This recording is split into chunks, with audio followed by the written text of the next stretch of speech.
Little Women by Louisa May Alcott. Narrated by Maria Cusick.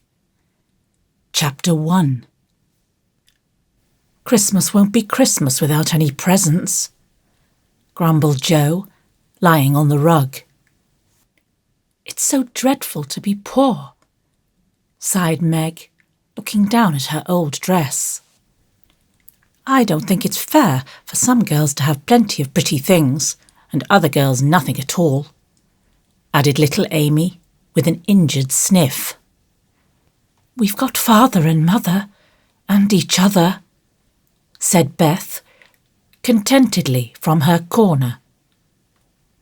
The 4 young faces on which the firelight shone brightened at the cheerful words, but darkened again as Jo said sadly, We haven't got father, and shall not have him for a long time. She didn't say perhaps never, but each silently added it, thinking of father far away, where the fighting was. Nobody spoke for a minute. Then Meg said, in an altered tone, You know the reason Mother proposed not having any presents this Christmas was because it is going to be a hard winter for everyone, and she thinks we ought not to spend money for pleasure when our men are suffering so in the army. We can't do much, but we can make our little sacrifices, and ought to do it gladly. But I'm afraid I don't. And Meg shook her head as she thought regretfully of all the pretty things she wanted. But I don't think the little we would spend would do any good. We've each got $1, and the army wouldn't be much helped by our giving that. I agree not to expect anything from Mother or you, but I do want to buy Undine and Sintram for myself.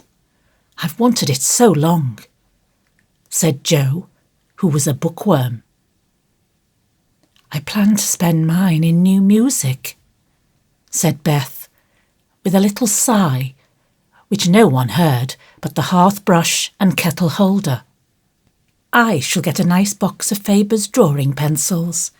I really need them, said Amy decidedly. Mother didn't say anything about our money, and she won't wish us to give up everything. Let's each buy what we want and have a little fun. I'm sure we work hard enough to earn it, cried Jo, examining the heels of her shoes in a gentlemanly manner. I know I do, teaching those tiresome children nearly all day when I'm longing to enjoy myself at home, began Meg, in the complaining tone again. You don't have half such a hard time as I do, said Jo. How would you like to be shut up for hours with a nervous, fussy old lady who keeps you trotting, is never satisfied, and worries you till you're ready to fly out the window or cry? It's naughty to fret, but I do think washing dishes and keeping things tidy is the worst work in the world. It makes me cross, and my hands get so stiff, I can't practice well at all. And Beth looked at her rough hands with a sigh that anyone could hear that time. I don't believe any of you suffer as I do, cried Amy, for you don't have to go to school with impertinent girls who plague you if you don't know your lessons, and laugh at your dresses, and label your father if he isn't rich, and insult you when your nose isn't nice. If you mean libel, I'd say so, and not talk about labels, as if Papa was a pickle bottle, advised Jo, laughing. I know what I mean, and you needn't be satirical about it. It's proper to use good words and improve your vocabulary, returned Amy, with dignity. Don't peck at one another, children. Don't you wish we had the money Papa lost when we were little, Jo? Dear me, how happy and good we'd be if we had no worries, said Meg, who could remember better times. You said the other day you thought we were a deal happier than the King children, for they were fighting and fretting all the time, in spite of their money. So I did, Beth. Well, I think we are, for though we do have to work, we make fun of ourselves, and are a pretty jolly set, as Joe would say." "Joe does use such slang words," observed Amy, with a reproving look at the long figure stretched on the rug. Joe immediately sat up, put her hands in her pockets, and began to whistle. "Don't, Joe. It's so boyish." "That's why I do it." "I detest rude, unladylike girls." "I hate affected, nimny-pimny chits." "Birds in their little nests agree," sang Beth, the peacemaker, with such a funny face that both sharp voices softened to a laugh, and the pecking ended for that time. "Really, girls, you are both to be blamed," said Meg, beginning to lecture in her elder sisterly fashion. "You are old enough to leave off boyish tricks and to behave better, Josephine. It didn't matter so much when you were a little girl, but now you are so tall and turn up your hair, you should remember that you are a young lady." "I'm not. And if turning up my hair makes me one, I'll wear it in 2 tails till I'm 20, cried Joe, pulling off her net and shaking down a chestnut mane. "I hate to think I've got to grow up and be Miss March and wear long gowns and look as prim as a china aster. It's bad enough to be a girl anyway, when I like boys' games and work and manners. I can't get over my disappointment in not being a boy. And it's worse than ever now, for I'm dying to go and fight with Papa, and I can only stay home and knit like a poky old woman." And Joe shook the blue army sock till the needles rattled like castanets, and her ball bounded across the floor. "Poor Joe. It's too bad, but it can't be helped.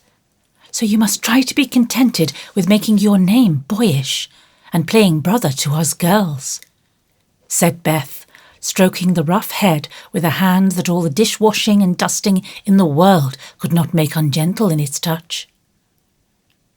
"As for you, Amy," continued Meg, "you are altogether too particular and prim. Your airs are funny now, but you'll grow up an affected little goose if you don't take care. I like your nice manners and refined ways of speaking, when you don't try to be elegant. But your absurd words are as bad as Joe's slang." "If Joe is a tomboy and Amy a goose, what am I, please?" asked Beth, ready to share the lecture. "You're a dear and nothing else," answered Meg warmly, and no one contradicted her, for the mouse was the pet of the family. As young readers like to know how people look, we will take this moment to give them a little sketch of the 4 sisters, who sat knitting away in the twilight while the December snow fell quietly without, and the fire crackled cheerfully within. It was a comfortable room, though the carpet was faded and the furniture very plain, for a good picture or 2 hung on the walls, books filled the recesses, chrysanthemums and Christmas roses bloomed in the windows, and a pleasant atmosphere of home peace pervaded it. Margaret, the eldest of the 4, was 16, and very pretty, being plump and fair, with large eyes, plenty of soft brown hair, a sweet mouth, and white hands, of which she was rather vain. 15-year-old Joe was very tall, thin and brown, and reminded one of a colt, for she never seemed to know what to do with her long limbs, which were very much in her way. She had a decided mouth, a comical nose, and sharp grey eyes, which appeared to see everything, and were by turns fierce, funny, or thoughtful. Her long, thick hair was her one beauty, but it was usually bundled into a net to be out of her way. Round shoulders had Jo, big hands and feet, a flyaway look to her clothes, and the uncomfortable appearance of a girl who was rapidly shooting up into a woman and didn't like it. Elizabeth, or Beth as everyone called her, was a rosy, smooth-haired, bright-eyed girl of 13, with a shy manner, a timid voice, and a peaceful expression which was seldom disturbed. Her father called her Little Miss Tranquillity, and the name suited her excellently, for she seemed to live in a happy world of her own, only venturing out to meet the few whom she trusted and loved. Amy, though the youngest, was a most important person, in her own opinion at least. A regular snow maiden, with blue eyes and yellow hair curling on her shoulders, pale and slender, and always carrying herself like a young lady mindful of her manners. What the characters of the four sisters were, we will leave to be found out. The clock struck 6, and having swept up the hearth, Beth put a pair of slippers down to warm. Somehow the sight of the old shoes had a good effect upon the girls, for Mother was coming, and everyone brightened to welcome her. Meg stopped lecturing and lighted the lamp. Amy got out of the easy chair without being asked, and Jo forgot how tired she was as she sat up to hold the slippers nearer to the blaze. "They are quite worn out. Marmee must have a new pair." "I thought I'd get her some with my $1," said Beth. "No, I shall," cried Amy. "I'm the oldest," began Meg, but Jo cut in with a decided, "I'm the man of the family now Papa is away, and I shall provide the slippers, for he told me to take special care of Mother while he was gone." "I'll tell you what we'll do," said Beth. "Let's each get her something for Christmas, and not get anything for ourselves." "That's like you, dear. What will we get?" exclaimed Jo. Everyone thought soberly for a minute.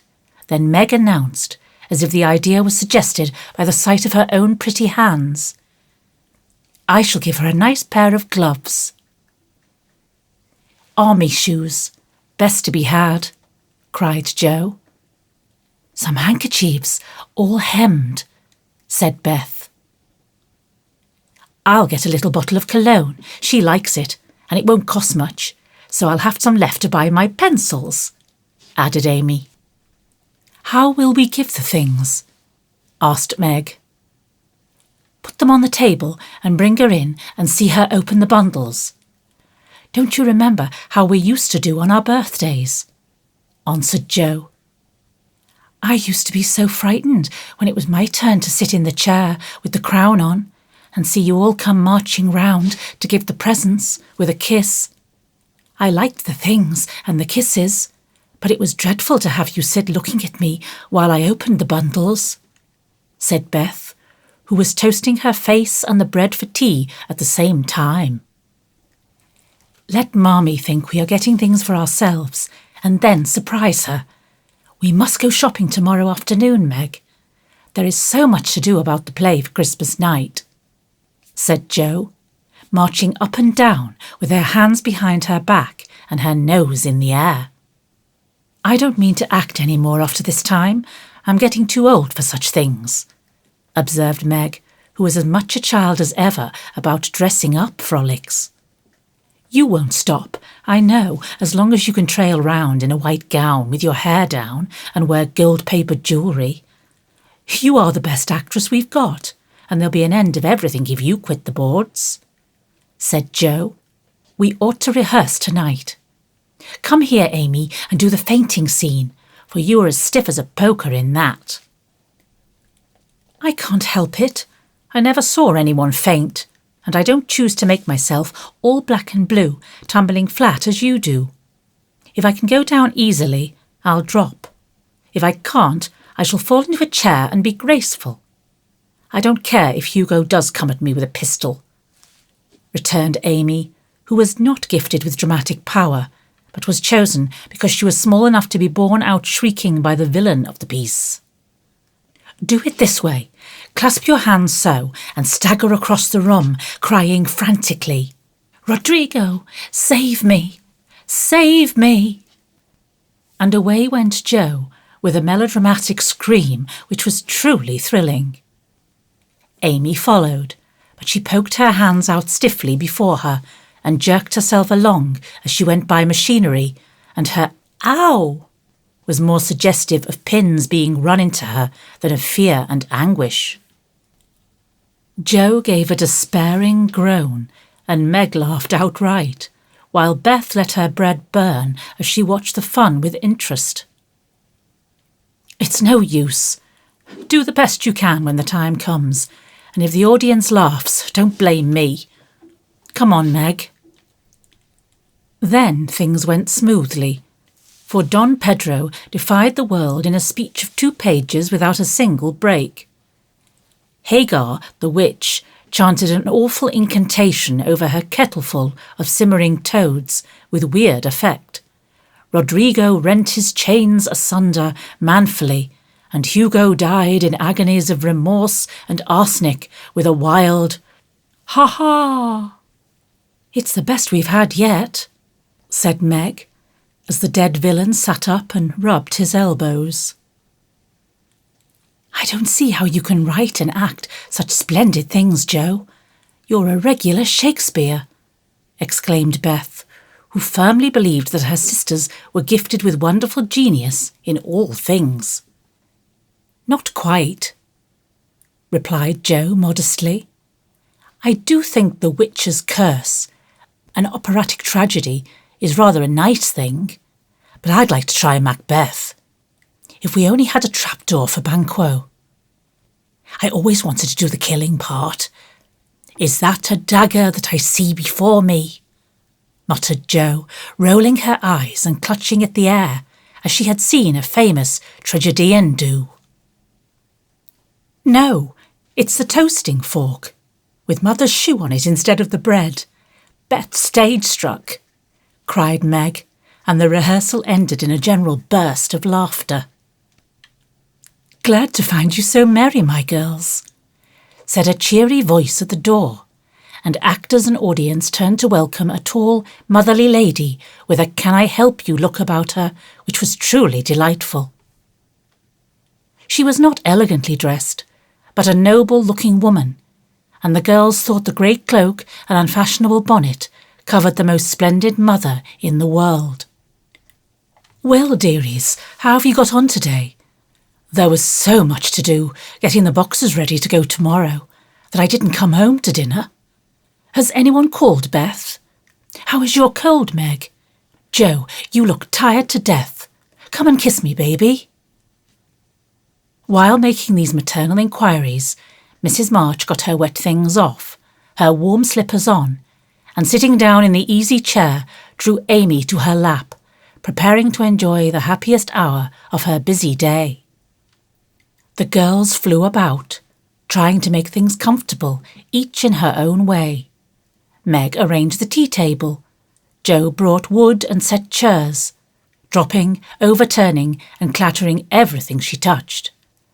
Beth trotted to and fro between parlour kitchen, quiet and busy, while Amy gave directions to everyone as she sat with her hands folded. As they gathered about the table, Mrs. March said, with a particularly happy face, "I've got a treat for you after supper." A quick, bright smile went round like a streak of sunshine. Beth clapped her hands, regardless of the biscuit she held, and Jo tossed up her napkin, crying, "A letter! A letter! 3 cheers for Father!" "Yes, a nice long letter. He is well, and thinks he shall get through the cold season better than we feared. He sends all sorts of loving wishes for Christmas, and an especial message to you girls," said Mrs. March, patting her pocket as if she had got a treasure there. "Hurry and get done. Don't stop to quirk your little finger and simper over your plate, Amy," cried Jo, choking on her tea and dropping her bread, butter side down, on the carpet in her haste to get at the treat. Beth ate no more, but crept away to sit in her shadowy corner and brood over the delight to come, till the others were ready. "I think it was so splendid in Father to go as chaplain when he was too old to be drafted, and not strong enough for a soldier," said Meg warmly. "Don't I wish I could go as a drummer? A Vivan, what's its name? Or a nurse, so I could be near him and help him, exclaimed Joe with a groan. It must be very disagreeable to sleep in a tent and eat all sorts of bad-tasting things and drink out of a tin mug, sighed Amy. When will he come home, Marmee? Asked Beth, with a little quiver in her voice. Not for many months, dear, unless he is sick. He will stay and do his work faithfully as long as he can, and we won't ask for him back a minute sooner than he can be spared. Now, come and hear the letter. They all drew to the fire, Mother in the big chair with Beth at her feet, Meg and Amy perched on either arm of the chair, and Joe leaning on the back where no one would see any sign of emotion if the letter should happen to be touching. Very few letters were written in those hard times that were not touching, especially those which fathers sent home. In this one, little was said of the hardships endured, the dangers faced, or the homesickness conquered. It was a cheerful, hopeful letter full of lively descriptions of camp life, marches and military news, and only at the end did the writer's heart overflow with fatherly love and longing for the little girls at home. Give them all of my dear love and a kiss. Tell them I think of them by day, pray for them by night, and find my best comfort in their affection at all times. A year seems very long to wait before I see them, but remind them that while we wait we may all work, so that these hard days need not be wasted. I know they will remember all I said to them, that they will be loving children to you, will do their duty faithfully, fight their bosom enemies bravely, and conquer themselves so beautifully that when I come back to them I may be fonder and prouder than ever of my little women. Everybody sniffed when they came to that part. Joe wasn't ashamed of the great tear that dropped off the end of her nose, and Amy never minded the rumpling of her curls as she hid her face on her mother's shoulder and sobbed out, I am a selfish girl, but I'll truly try to be better so he mayn't be disappointed in me by and by. We all will, cried Meg. I think too much of my looks and hate to work, but won't any more if I can help it. I'll try and be what he loves to call me, a little woman, and not be rough and wild, but do my duty here instead of wanting to be somewhere else, said Joe, thinking that keeping her temper at home was a much harder task than facing a rebel or two down south. Beth said nothing, but wiped away her tears with the blue army sock and began to knit with all her might, losing no time in doing the duty that lay nearest her, while she resolved in her quiet little soul to be all that father hoped to find her when the year brought round the happy coming home. Mrs. March broke the silence that followed Joe's words by saying in her cheery voice, Do you remember how you used to play Pilgrim's Progress when you were little things? Nothing delighted you more than to have me tie my piece bags on your backs for burdens, give you hats and sticks and rolls of paper, and let you travel through the house from the cellar, which was the city of destruction, up to the housetop, where you had all the lovely things you could collect to make a celestial city. What fun it was, especially going by the lions, fighting Apollyon, and passing through the valley where the hobgoblins were, said Joe. I liked the place where the bundles fell off and tumbled downstairs, said Meg. I don't remember much about it, except that I was afraid of the cellar and the dark entry, and always liked the cake and milk we had up at the top. If I wasn't too old for such things, I'd rather like to play it over again, said Amy, who began to talk of renouncing childish things at the mature age of 12. We never are too old for this, my dear, because it is a play we are playing all the time in one way or another. Out burdens are here, our road is before us, and the longing for goodness and happiness is the guide that leads us through many troubles and mistakes to the peace which is a true celestial city. Now, my little pilgrims, suppose you begin again, not in play, but in earnest, and see how far you can get before Father comes home." "Really, Mother? Where are our bundles?" asked Amy, who was a very literal young lady. "Each of you told what your burden was just now, except Beth. I rather think she hasn't got any," said her mother. "Yes, I have. Mine is dishes and dusters, and envying girls with nice pianos, and being afraid of people." Beth's bundle was such a funny one that everybody wanted to laugh, but nobody did, for it would have hurt her feelings very much. "Let us do it," said Meg thoughtfully. "It is only another name for trying to be good, and the story may help us, for though we do want to be good, it's hard work, and we forget and don't do our best.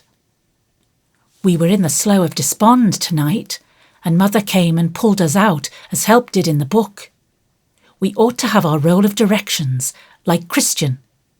What shall we do about that?"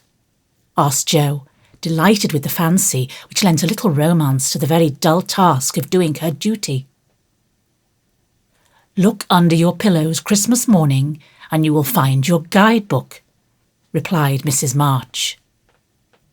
They talked over the new plan while old Hannah cleared the table. Then out came the 4 little work baskets, and the needles flew as the girls made sheets for Aunt March. It was uninteresting sewing, but tonight no one grumbled. They adopted Jo's plan of dividing the long seams into 4 parts and calling the quarters Europe, Asia, Africa and America, and in that way got on capitally, especially when they talked about the different countries as they stitched their way through them. At 9 they stopped work and sang as usual before they went to bed. No one but Beth could get much music out of the old piano, but she had a way of softly touching the yellow keys and making a pleasant accompaniment to the simple songs they sang. Meg had a voice like a flute, and she and her mother led the little choir. Amy chirped like a cricket, and Jo wandered through the airs at her own sweet will, always coming out at the wrong place with a croak or a quaver that spoiled the most pensive tune. They had always done this from the time they could lisp, "Crinkle, crinkle, it'll tar," and it had become a household custom, for the mother was a born singer. The first sound in the morning was her voice as she went about the house singing like a lark, and the last sound at night was the same cheery sound, for the girls never grew too old for that familiar lullaby.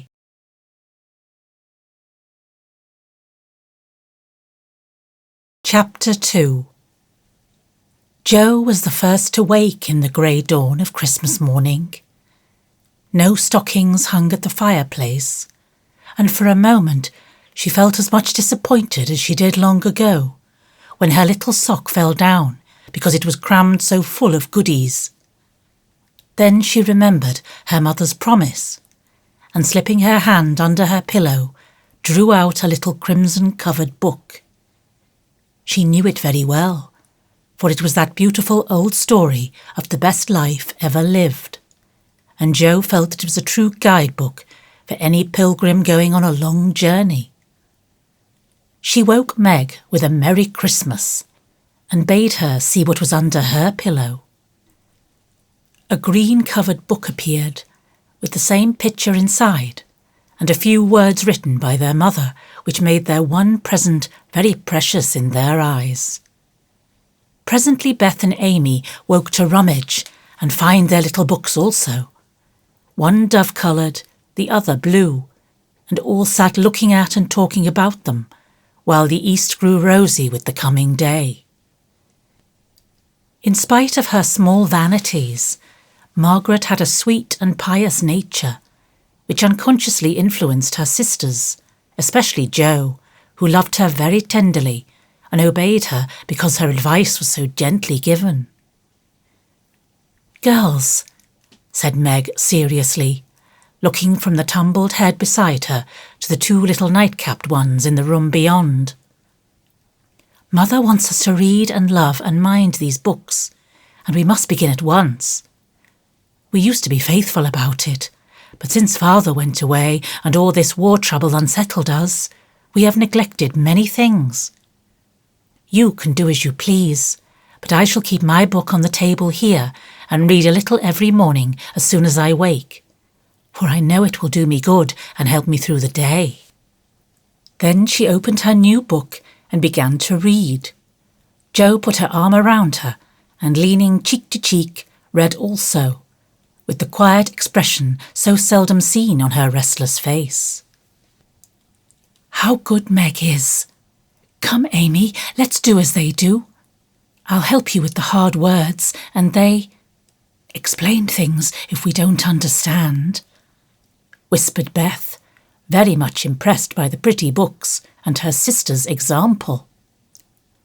"I'm glad mine is blue," said Amy, and then the rooms were very still while the pages were softly turned and the winter sunshine crept in to touch the bright heads and serious faces with a Christmas greeting. "Where is Mother?" asked Meg, as she and Jo ran down to thank her for her gifts half an hour later. "Goodness only knows. Some poor creature came a-begging, and your ma went straight off to see what was needed.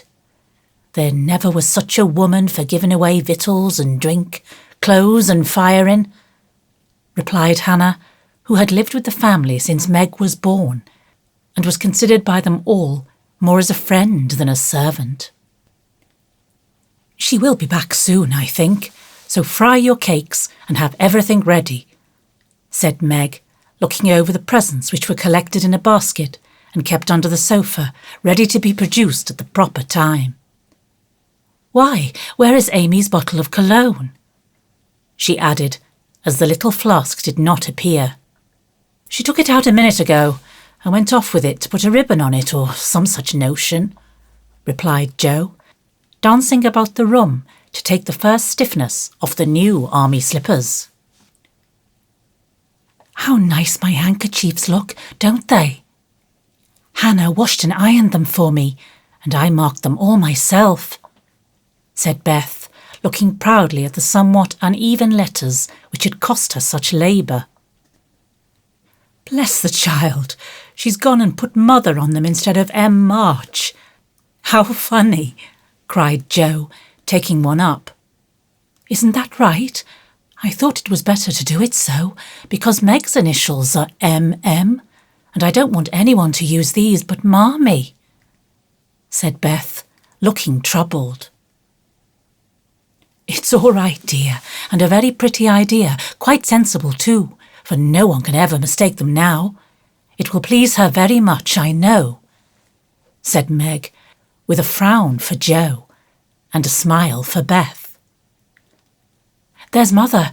Hide the basket, quick," cried Jo, as the door slammed and steps sounded in the hall.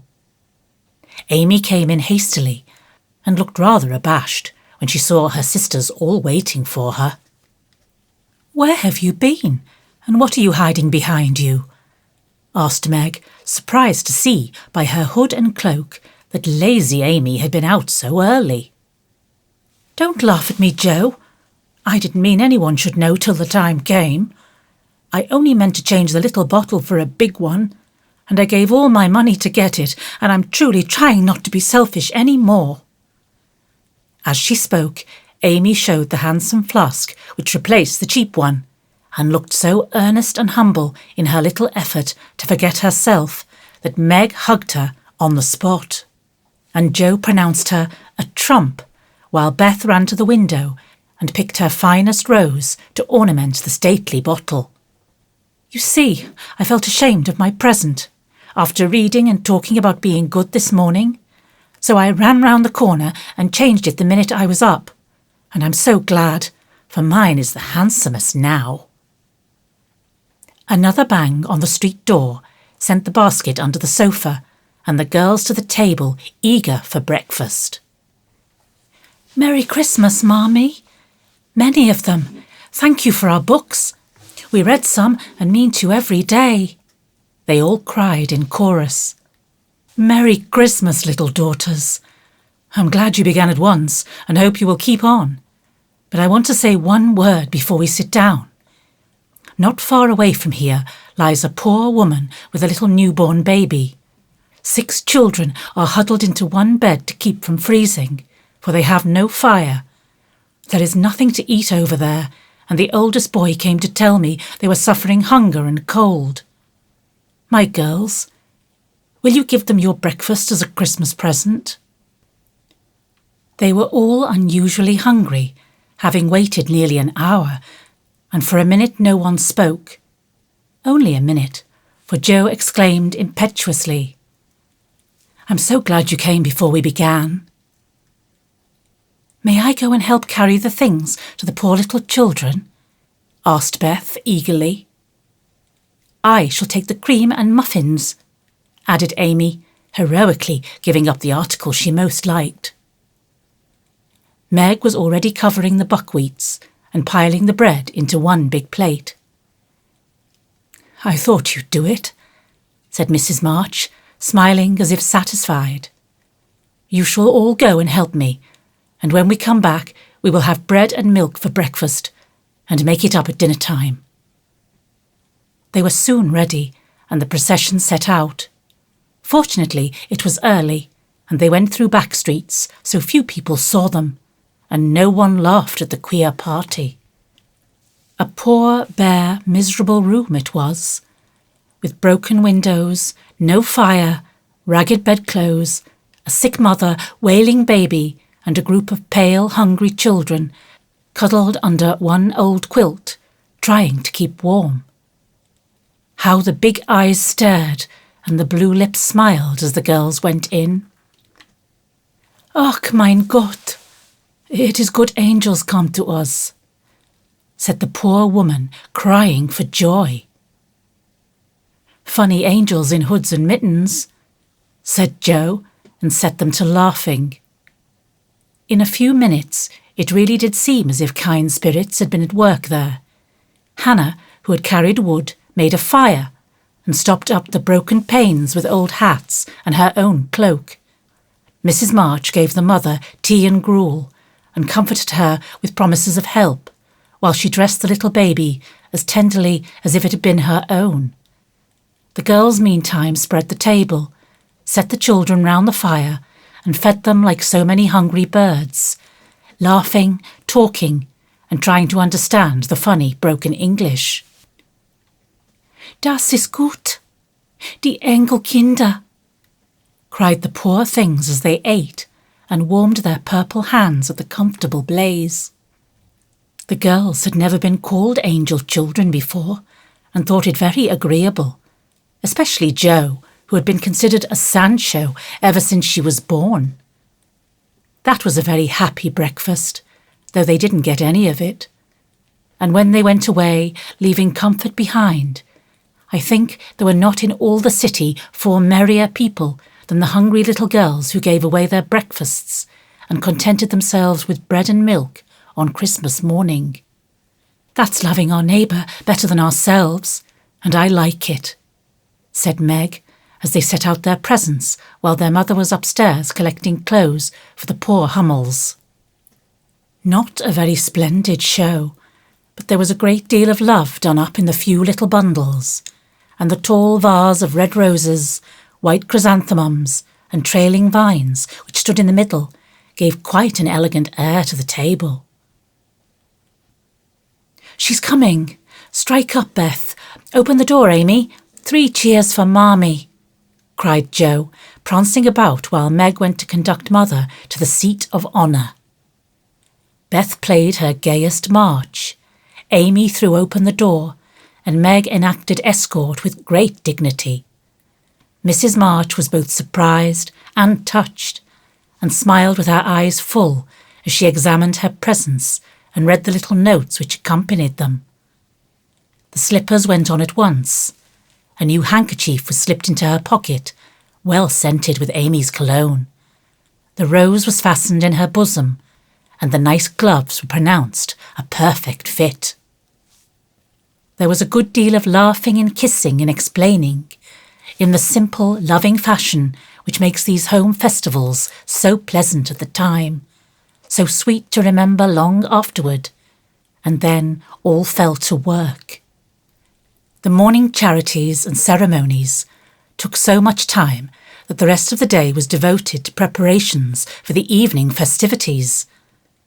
Being still too young to go often to the theatre, and not rich enough to afford any great outlay for private performances, the girls put their wits to work, and necessity being the mother of invention, made whatever they needed. Very clever were some of their productions: pasteboard guitars, antique lamps made of old-fashioned butter boats covered with silver paper, gorgeous robes of old cotton, glittering with tin spangles from a pickle factory, and armour covered with the same useful diamond-shaped bits, left in sheets when the lids of preserve pots were cut out. The big chamber was the scene of many innocent revels. No gentlemen were admitted, so Jo played male parts to her heart's content and took immense satisfaction in a pair of russet leather boots given her by a friend who knew a lady who knew an actor. These boots, an old foil and a slashed doublet, once used by an artist for some picture, were Jo's chief treasures and appeared on all occasions. The smallness of the company made it necessary for the two principal actors to take several parts apiece, and they certainly deserved some credit for the hard work they did in learning 3 or 4 different parts, whisking in and out of various costumes, and managing the stage besides. It was an excellent drill for their memories, a harmless amusement, and employed many hours which otherwise would have been idle, lonely, or spent in less profitable society. On Christmas night, a dozen girls piled onto the bed, which was the dress circle, and sat before the blue and yellow chintz curtains in a most flattering state of expectancy. There was a good deal of rustling and whispering behind the curtain, a trifle of lamp smoke, and an occasional giggle from Amy, who was apt to get hysterical in the excitement of the moment. Presently a bell sounded, the curtains flew apart, and the operatic tragedy began.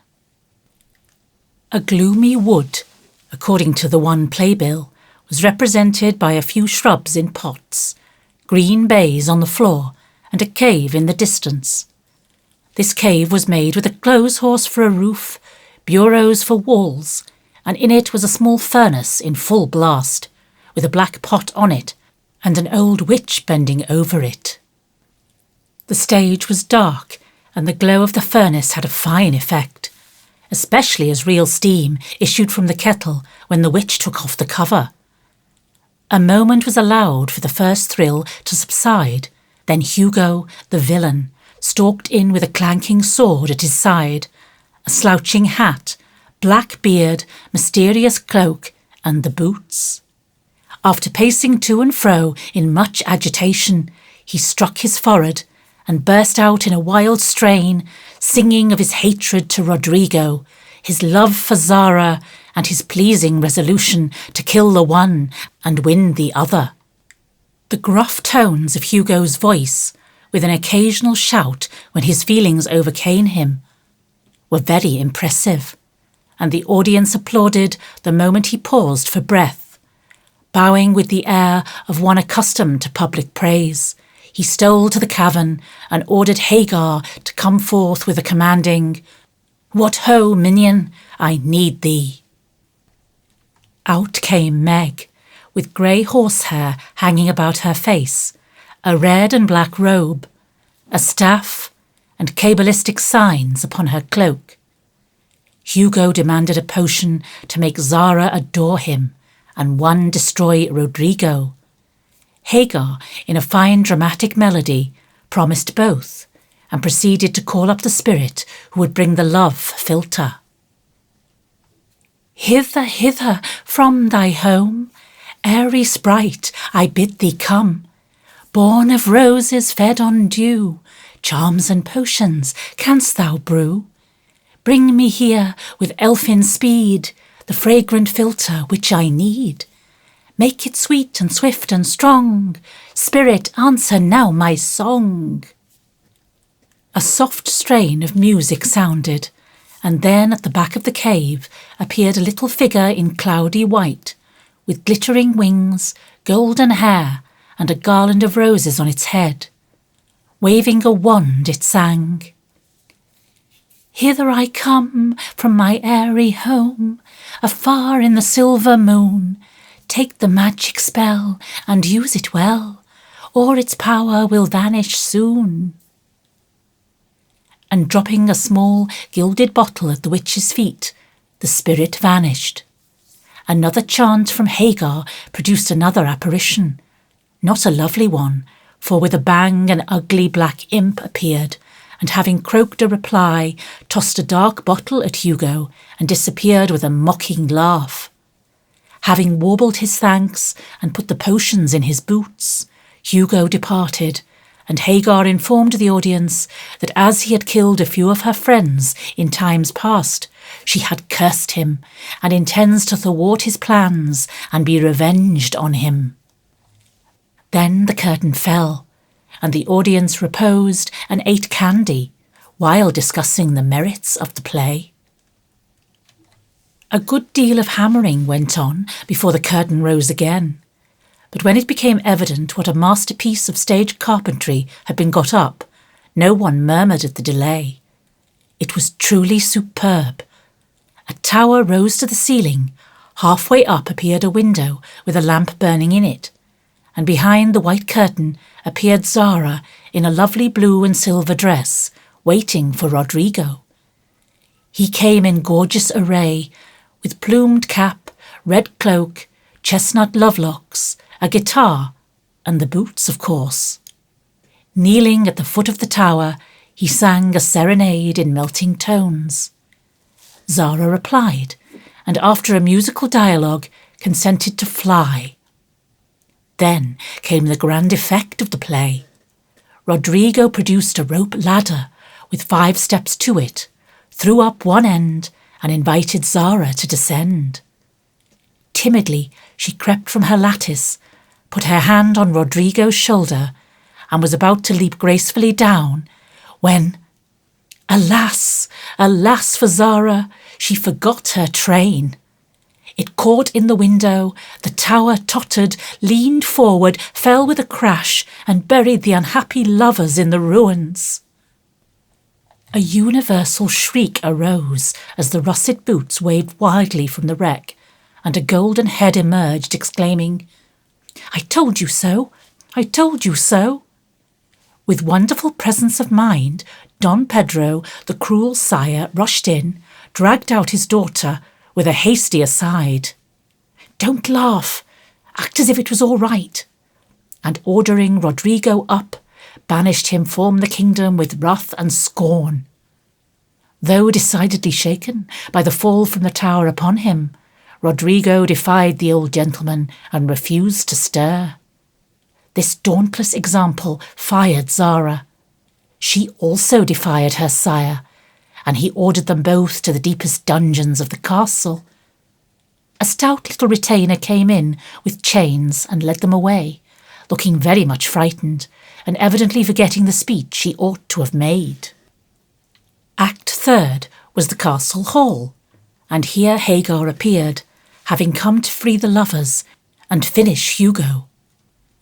She hears him coming and hides, sees him put the potions into 2 cups of wine, and bid that the timid little servant bear them to the captives in their cells, and tell them I shall come anon. The servant takes Hugo aside to tell him something, and Hagar changes the cups for 2 others, which are harmless.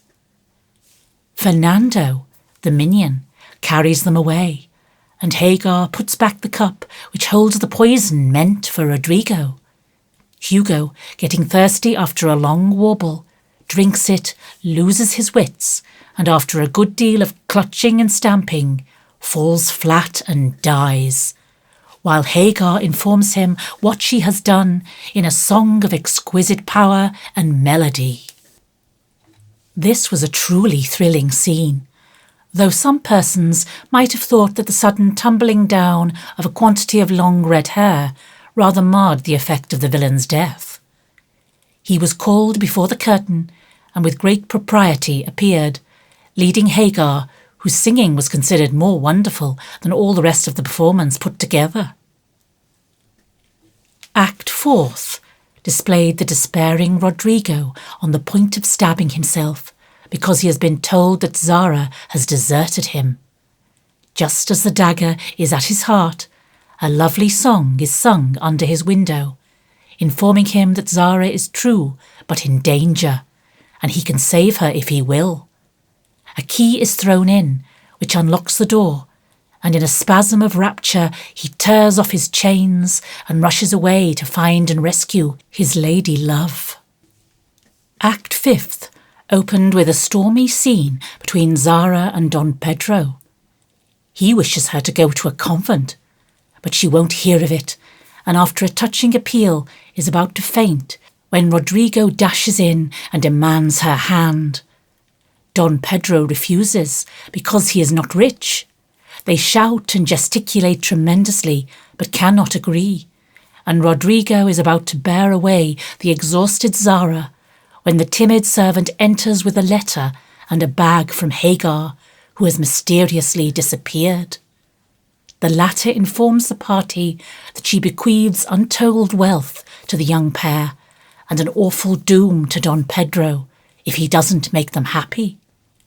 The bag is opened, and several quarts of tin money shower down upon the stage till it is quite glorified with the glitter. This entirely softens the stern sire.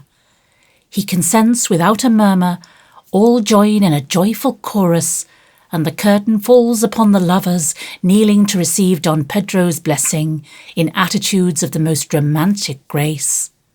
Tumultuous applause followed, but received an unexpected check, for the cot bed on which the dress circle was built suddenly shut up and extinguished the enthusiastic audience. Rodrigo and Don Pedro flew to the rescue, and all were taken out unhurt, though many were speechless with laughter. The excitement had hardly subsided when Hannah appeared, with Mrs. March's compliments, and would the ladies walk down to supper? This was a surprise even to the actors, and when they saw the table, they looked at one another in rapturous amazement. It was like Marmee to get up a little treat for them, but anything so fine as this was unheard of since the departed days of plenty. There was ice cream, actually 2 dishes of it, pink and white, and cake and fruit, and distracting French bonbons, and in the middle of the table 4 great bouquets of hothouse flowers. It quite took their breath away, and they stared first at the table and then at their mother, who looked as if she enjoyed it immensely. "Is it fairies?" asked Amy. "Santa Claus," said Beth. "Mother did it," and Meg smiled her sweetest in spite of her grey beard and white eyebrows. "Aunt March had a good fit and sent the supper," cried Jo with a sudden inspiration. "All wrong. Old Mr. Lawrence sent it," replied Mrs. March. "The Lawrence boy's grandfather? What in the world put such a thing into his head?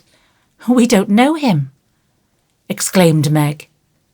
"Hannah told one of his servants about your breakfast party. He is an odd old gentleman, but that pleased him. He knew my father years ago, and he sent me a polite note this afternoon, saying he hoped I would allow him to express his friendly feeling toward my children by sending them a few trifles in honour of the day. I could not refuse, and so you have a little feast at night to make up for the bread and milk breakfast." "That boy put it into his head. I know he did. He's a capital fellow, and I wish we could get acquainted.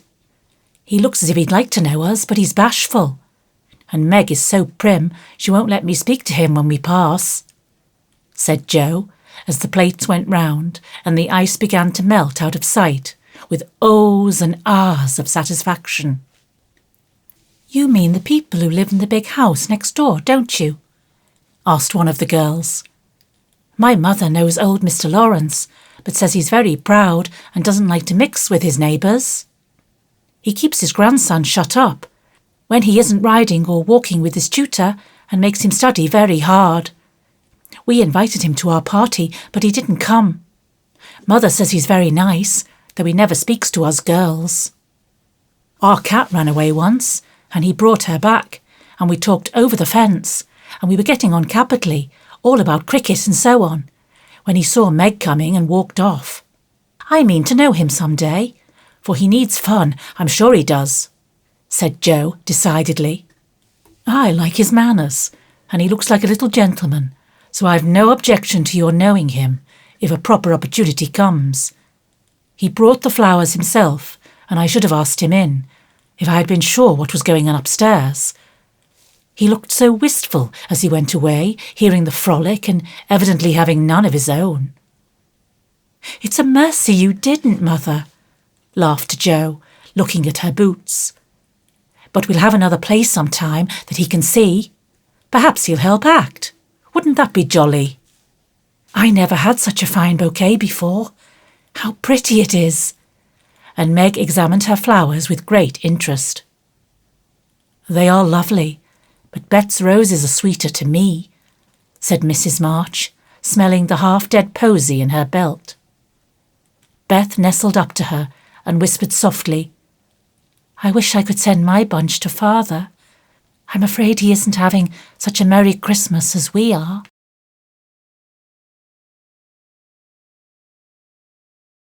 Chapter 3. "Joe! Joe, where are you?" cried Meg at the foot of the garret stairs. "Here," answered a husky voice from above, and running up, Meg found her sister eating apples and crying over the heir of Redcliffe, wrapped up in a comforter on an old three-legged sofa by the sunny window. This was Joe's favourite refuge, and here she loved to retire with half a dozen russets and a nice book, to enjoy the quiet and the society of a pet rat who lived nearby and didn't mind her a particle. As Meg appeared, Scrabble whisked into his hole. Joe shook the tears off her cheeks and waited to hear the news. "Such fun! Only see! A regular note of invitation from Mrs. Gardiner for tomorrow night," cried Meg, waving the precious paper and then proceeding to read it with girlish delight. "Mrs. Gardiner would be happy to see Miss March and Miss Josephine at a little dance on New Year's Eve. Marmee is willing we should go. Now, what shall we wear?" "What's the use in asking that, when you know we shall wear our poplins, because we haven't got anything else?"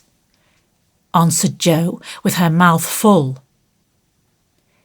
"If I only had a silk," sighed Meg. "Mother says I may when I'm 18, perhaps, but 2 years is an everlasting time to wait.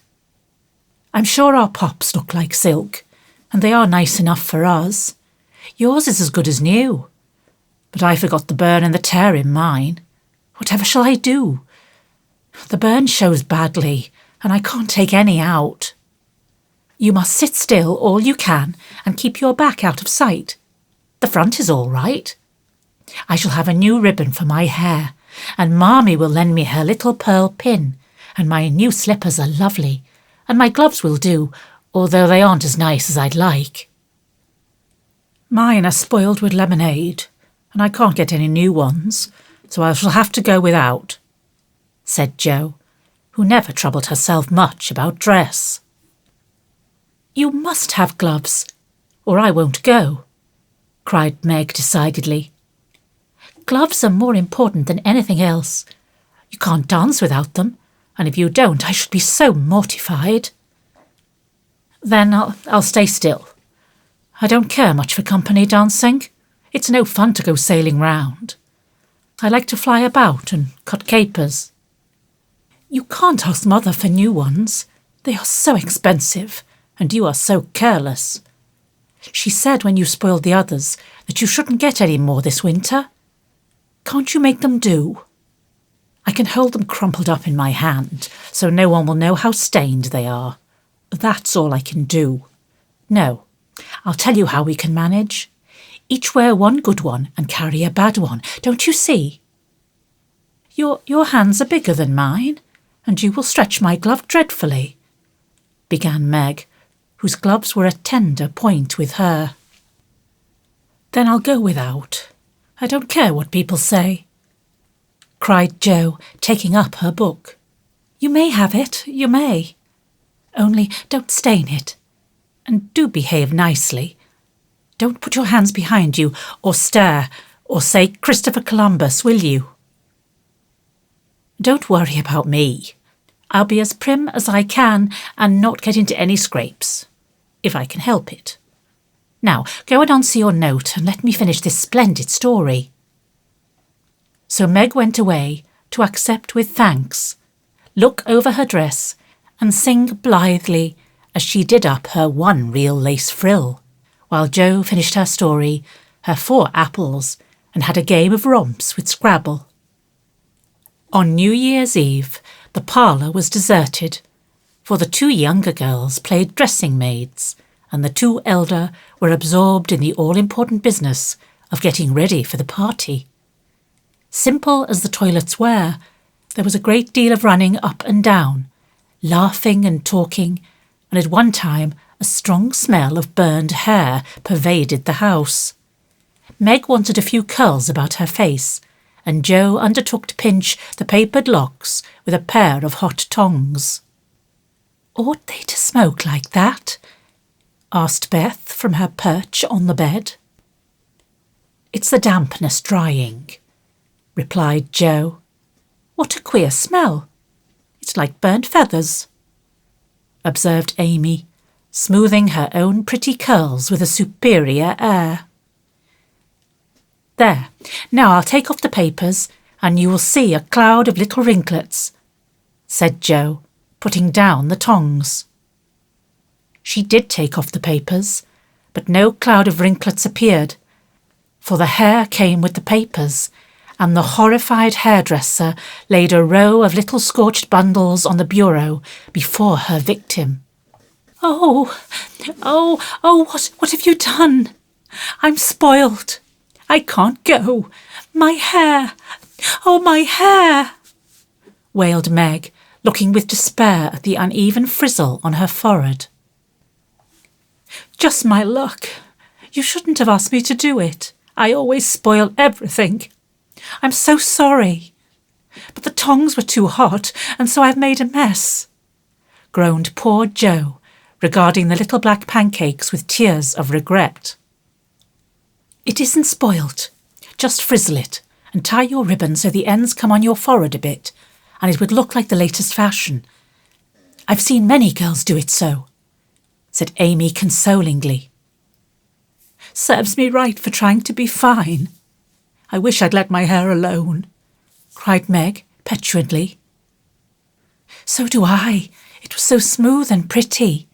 But it will soon grow out again," said Beth, coming to kiss and comfort the shorn sheep. After various lesser mishaps, Meg was finished at last, and by the united exertions of the entire family, Jo's hair was got up and her dress on. They looked very well in their simple suits. Meg's in silvery drab, with a blue velvet snood, lace frills, and the pearl pin. Jo in maroon, with a stiff, gentlemanly linen collar, and a white chrysanthemum or 2 for her only ornament. Each put on one nice light glove, and carried one soiled one, and all pronounced the effect quite easy and fine.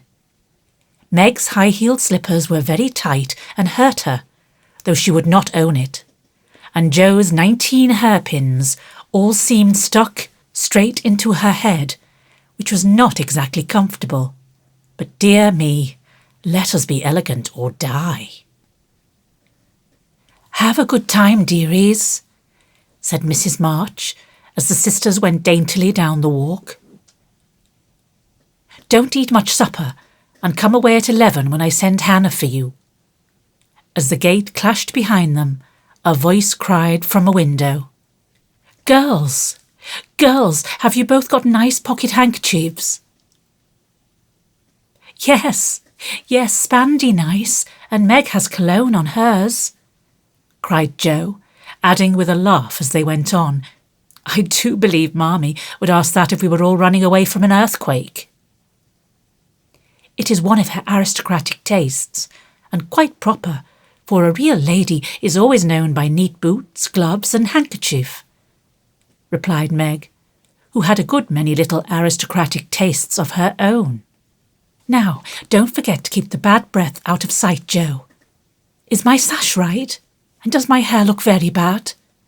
said Meg, as she turned from the glass in Mrs. Gardiner's dressing room after a prolonged prink. "I know I shall forget. If you see me doing anything wrong, just remind me by a wink, will you?"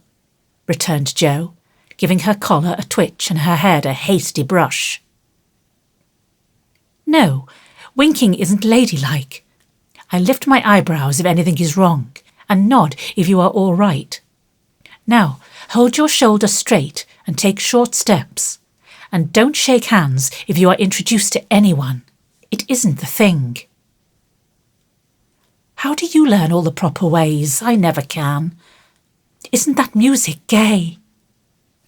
Down they went, feeling a trifle timid, for they seldom went to parties, and informal as this little gathering was, it was an event to them. Mrs. Gardiner, a stately old lady, greeted them kindly and handed them over to the eldest of her 6 daughters. Meg knew Sally and was at her ease very soon, but Jo, who didn't care much for girls or girlish gossip, stood about, with her back carefully against the wall, and felt as much out of place as a colt in a flower garden. Half a dozen jovial lads were talking about skates in another part of the room, and she longed to go and join them, for skating was one of the joys of her life. She telegraphed her wish to Meg, but the eyebrows went up so alarmingly that she dared not stir. No one came to talk to her, and one by one the group dwindled away till she was left alone. She could not roam about and amuse herself, for the burned breath would show, so she stared at people rather forlornly till the dancing began. Meg was asked at once, and the tight slippers tripped about so briskly that none would have guessed the pain their wearer suffered smilingly. Jo saw a big red-headed youth approaching her corner, and fearing he meant to engage her, she slipped into a curtained recess, intending to peep and enjoy herself in peace. Unfortunately, another bashful person had chosen the same refuge, for, as the curtain fell behind her, she found herself face to face with the Lawrence boy. "Dear me, I didn't know anyone was here," stammered Jo, preparing to back out as speedily as she had bounced in. But the boy laughed and said pleasantly, though he looked a little startled, "Don't mind me. Stay if you like." "Shan't I disturb you?" "Not a bit. I only came here because I don't know many people and felt rather strange at first, you know." "So did I. Don't go away, please, unless you'd rather." The boy sat down again and looked at his pumps, till Jo said, trying to be polite and easy, "I think I've had the pleasure of seeing you before. You live near us, don't you?" "Next door." And he looked up and laughed outright, for Jo's prim manner was rather funny when he remembered how they had chatted about cricket when he brought the cat home. That put Jo at ease, and she laughed too, as she said in her heartiest way, "We did have such a good time over your nice Christmas present. Grandpa sent it." "But you put it into his head, didn't you now? How is your cat, Miss March?" asked the boy, trying to look sober, while his black eyes shone with fun. Nicely, thank you, Mr. Lawrence. But I am not Miss March. I'm only Jo, returned the young lady. I'm not Mr. Lawrence. I'm only Laurie. Laurie Lawrence. What an odd name. My first name is Theodore, but I don't like it, for the fellows call me Dora, so I made them say Laurie instead. I hate my name too. So sentimental. I wish everyone would say Jo instead of Josephine. How did you make the boys stop calling you Dora? I thrashed them. I can't thrash Aunt March, so I suppose I shall have to bear it. And Jo resigned herself with a sigh. Don't you like to dance, Miss Jo? Asked Laurie, looking as if he thought the name suited her. I like it well enough, if there is plenty of room, and everyone is lively.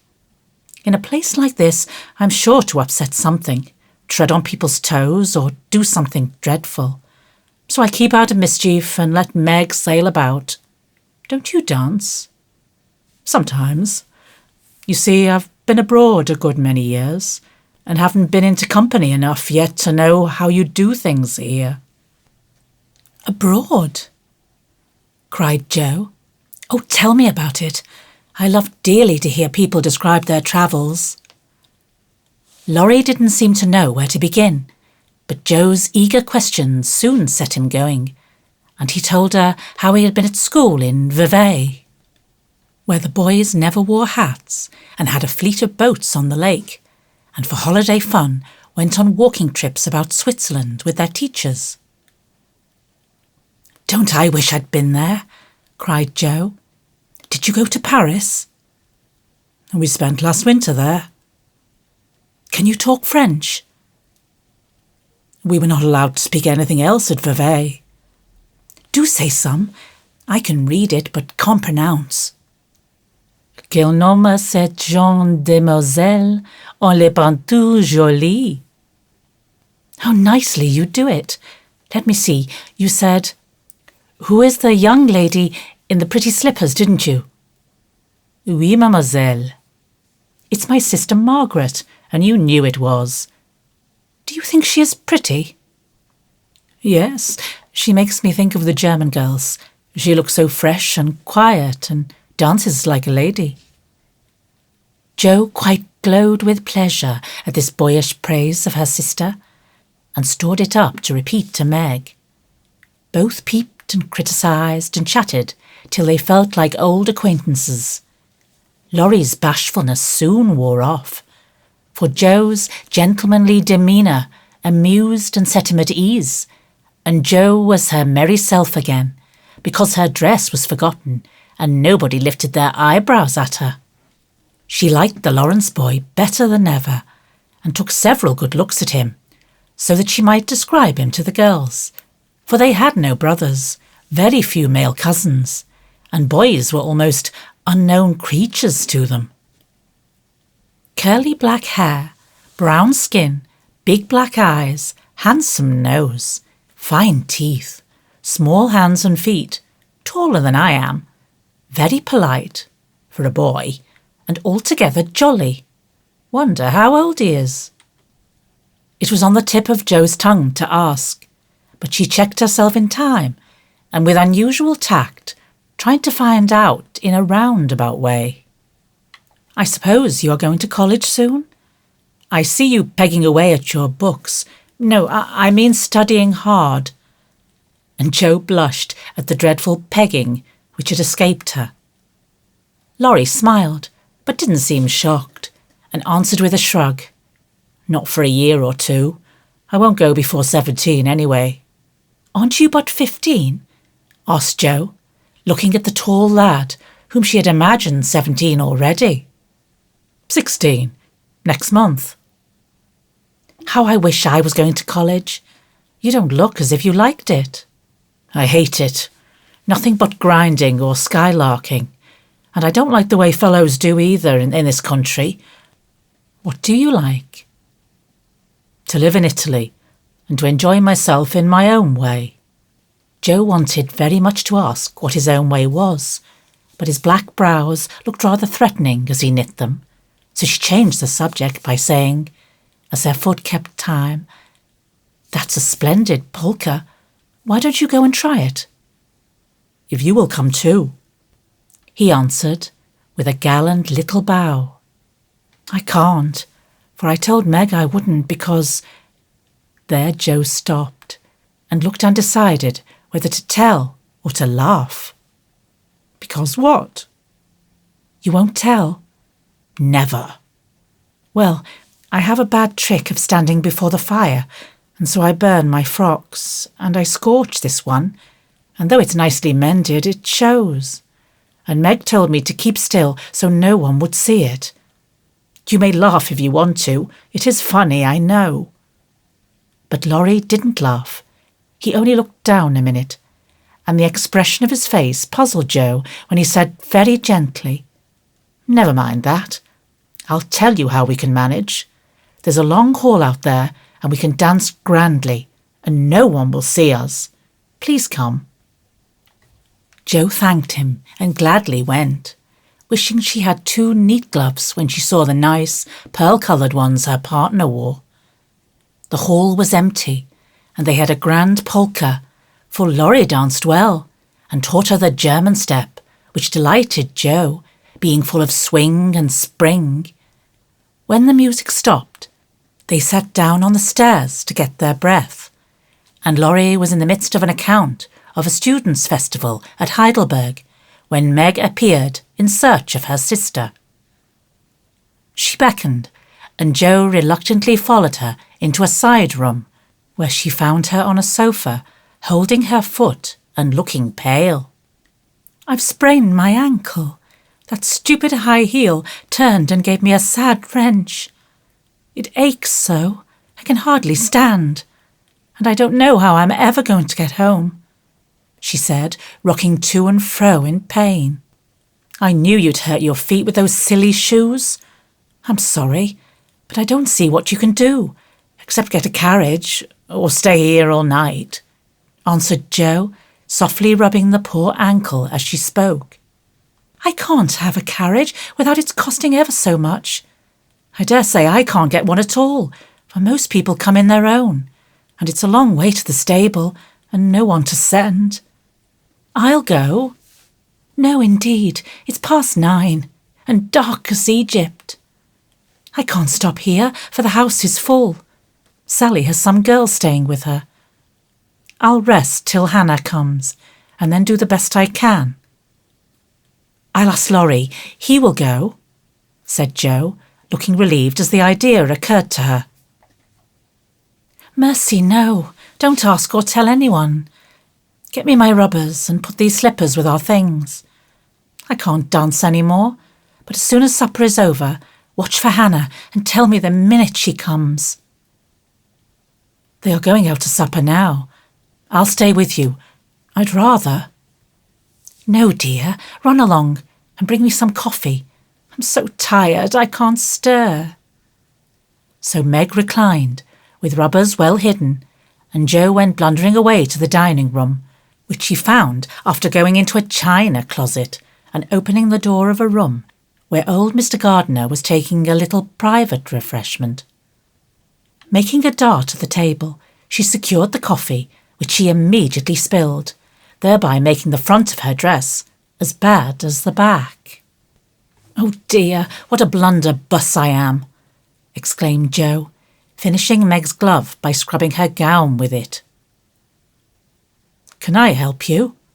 said a friendly voice, and there was Laurie, with a full cup in one hand and a plate of ice in the other.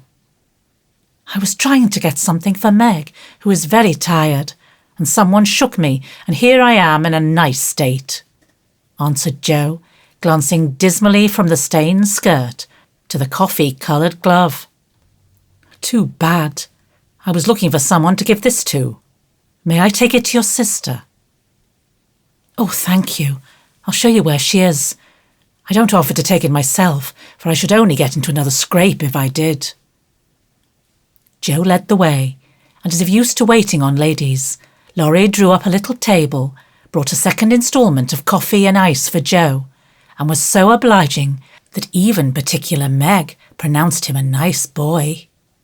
They had a merry time over the bonbons and mottos, and were in the midst of a quiet game of buzz, with 2 or 3 other young people who had strayed in, when Hannah appeared. Meg forgot her foot and rose so quickly that she was forced to catch hold of Joe with an exclamation of pain. "Hush, don't say anything," she whispered, adding aloud, "It's nothing. I turned my foot a little, that's all," and limped upstairs to put her things on. Hannah scolded, Meg cried, and Joe was at her wit's end, till she decided to take things into her own hands. Slipping out, she ran down and, finding a servant, asked if he could get her a carriage. It happened to be a hired waiter who knew nothing about the neighbourhood, and Joe was looking round for help when Laurie, who had heard what she said, came up and offered his grandfather's carriage, which had just come for him, he said. "It's so early. You can't mean to go yet," began Joe, looking relieved but hesitating to accept the offer. "I always go early, I do truly. Please, let me take you home. It's all on my way, you know, and it rains, they say." That settled it, and telling him of Meg's mishap, Joe gratefully accepted and rushed up to bring down the rest of the party. Hannah hated rain as much as a cat does, so she made no trouble, and they rolled away in the luxurious closed carriage, feeling very festive and elegant. Laurie went on the box, so Meg could keep her foot up, and the girls talked over their party in freedom. "I had a capital time. Did you?" asked Joe, rumpling up her hair and making herself comfortable. "Yes, till I hurt myself. Sally's friend, Annie Moffat, took a fancy to me and asked me to come and spend a week with her when Sally does. She is going in the spring when the opera comes, and it will be perfectly splendid if Mother only lets me go," answered Meg, cheering up at the thought. "I saw you dancing with the red-headed man I ran away from. Was he nice?" "Oh, very. His hair is auburn, not red, and he was very polite, and I had a delicious redower with him. He looked like a grasshopper in a fit when he did the new step. Laurie and I couldn't help laughing. Did you hear us?" "No, but it was very rude. What were you about all that time, hidden away there?" Joe told her adventures, and by the time she had finished, they were at home. With many thanks, they said good night and crept in, hoping to disturb no one. But the instant their door creaked, 2 little nightcaps bobbed up, and 2 sleepy but eager voices cried out, "Tell about the party! Tell about the party!" With what Meg called a great want of manners, Joe had saved some bonbons for the little girls, and they soon subsided, after hearing the most thrilling events of the evening. "I declare, it really seems like being a fine young lady to come home from the party in a carriage and sit in my dressing gown with a maid to wait on me," said Meg, as Joe bound up her foot with arnica and brushed her hair. "I don't believe fine young ladies enjoy themselves a bit more than we do, in spite of our burnt hair, old gowns, 1 glove apiece, and tight slippers that sprain our ankles when we are silly enough to wear them." And I think Joe was quite right.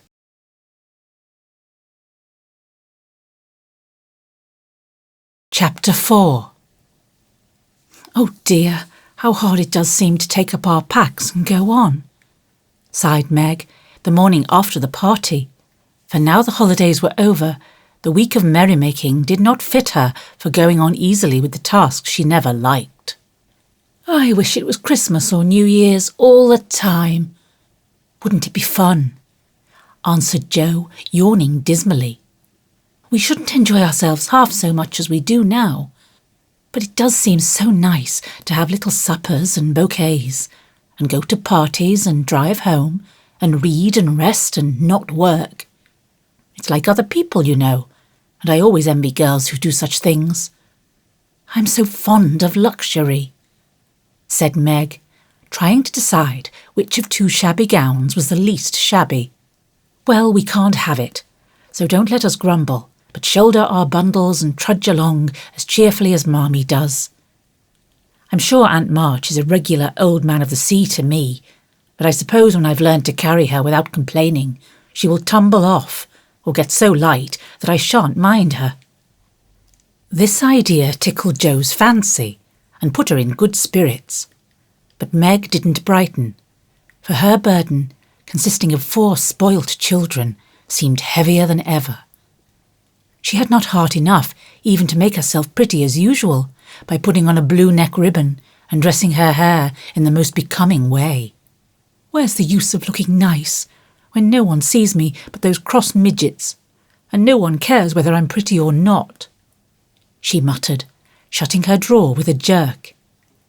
"I shall have to toil and moil all my days, with only little bits of fun now and then, and get old and ugly and sour because I'm poor and can't enjoy my life as other girls do.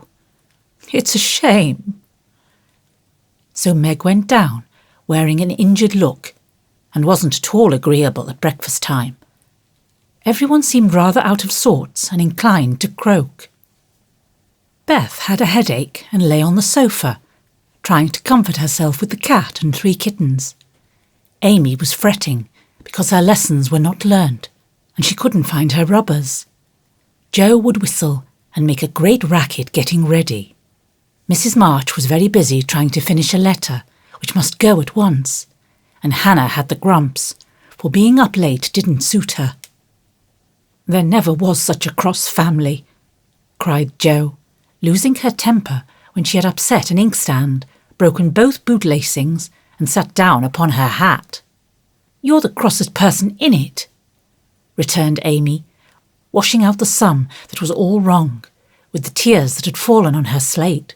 "Beth, if you don't keep these horrid cats down cellar, I'll have them drowned," exclaimed Meg angrily, as she tried to get rid of the kitten, which had scrambled up her back and stuck like a bird just out of reach.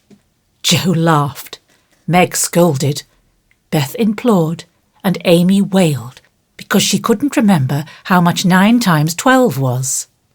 Girls, do be quiet 1 minute. I must get this off by the early mail, and you drive me distracted with your worry," cried Mrs. March, crossing out the 3rd spoilt sentence in her letter. There was a momentary lull, broken by Hannah, who stalked in, laid 2 hot turnovers on the table, and stalked out again. These turnovers were an institution, and the girls called them muffs, for they had no others, and found the hot pies very comforting to their hands on cold mornings. Hannah never forgot to make them, no matter how busy or grumpy she might be, for the walk was long and bleak. The poor things got no other lunch, and were seldom home before 2. "Cuddle your cats and get over your headache, Bethy. Goodbye, Marmee. We are a set of rascals this morning, but we'll come home regular angels. Now then, Meg."